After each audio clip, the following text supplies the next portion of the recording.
Captain, there is no power. My controls. Your controls. These were the last words heard from the cockpit of Yeti Airlines Flight 691 over the skies of Pokhara, Nepal. Nepal, a country with a tragic aviation history, 32 fatal accidents since 2000. Today, another flight faces its greatest challenge. At the controls is First Officer Anju Khatiwada, on her final flight before becoming a captain. Just 5 minutes away from landing, but this approach is different, one she has never flown before. With her in the cockpit is her instructor, Captain Kamal KC, guiding and evaluating her every move. The skies are clear, everything seems perfect, and then suddenly, a warning blares. The engines lose power, the aircraft starts descending rapidly.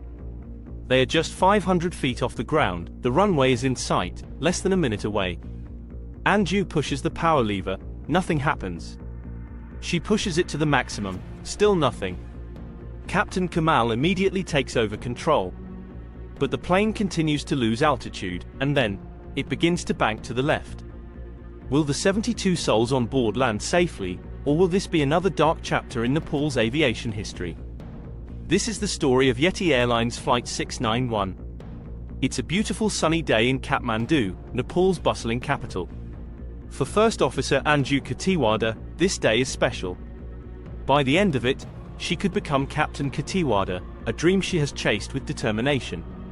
Originally trained as a nurse, Anju turned to aviation after her husband, Captain Deepak Pokhrel, tragically died in a plane crash in 2006. She's one of just 6 female pilots in the company, with over 6,400 hours of flight experience. Sitting beside her is Captain Kamal KC, an experienced pilot with over 22,000 flying hours. Today, his job is to evaluate Anju's performance on her final check ride. The flight plan today is simple: 2 round trips between Kathmandu and Pokhara, a route Anju knows well. Pokhara, Nepal's second largest city, is a tourist hotspot nestled among the Himalayas, and the gateway to the Annapurna mountain range. To accommodate the influx of tourists, a new international airport was inaugurated just 2 weeks earlier. The new runway, however, comes with its challenges.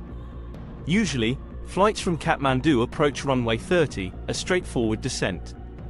But today, Kamal wants Anju to practice a more challenging approach to runway 12, a path that involves tight turns and flying at a lower altitude. This approach has not been officially approved by the Nepal Aviation Authority, nor have the pilots been formally trained for it. But Kamal, a seasoned pilot, is confident in their ability.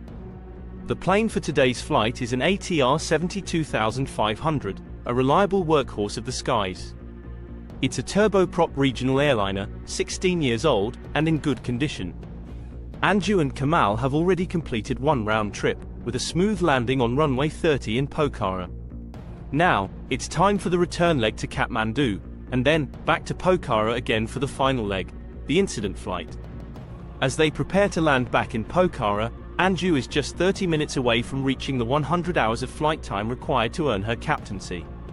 Everything seems routine. The passengers are in their seats, and among them, 4 Indian tourists are live streaming their flight on Facebook. In the cockpit, the atmosphere is focused yet calm. But this calmness is about to shatter. Anju brings the power lever to flight idle as they begin the descent toward runway 12. At 170 knots, Kamal lowers the landing gear, and they prepare for the final approach. But as they descend, Kamal, multitasking under immense pressure, accidentally moves the condition lever instead of the flap lever. The propellers are now feathered, and the engines stop producing thrust. Neither pilot realizes the mistake at first. 5 seconds later, a warning chime sounds. Anju increases the power lever, no response. She pushes it to the maximum, still nothing. The plane begins to lose altitude rapidly, just 500 feet above the ground. Kamal takes over, trying to regain control, but it's too late. The plane banks sharply to the left, and within seconds, it spirals downward. The ATR-72 crashes into a gorge near the banks of the Seti Gandaki River. All 72 people on board, including Anju, Kamal, and flight attendant Oshan Nagar, are killed. How did a routine flight on a clear day turn into Nepal's deadliest aviation disaster in decades? A simple mistake under high pressure, compounded by an unfamiliar approach, and a lever pushed in the wrong direction. This is not just a story of a plane crash, it's a story of human error, complex decisions, and a tragic loss. Nepal's skies are beautiful but unforgiving, and the lessons from Flight 691 echo across the aviation world.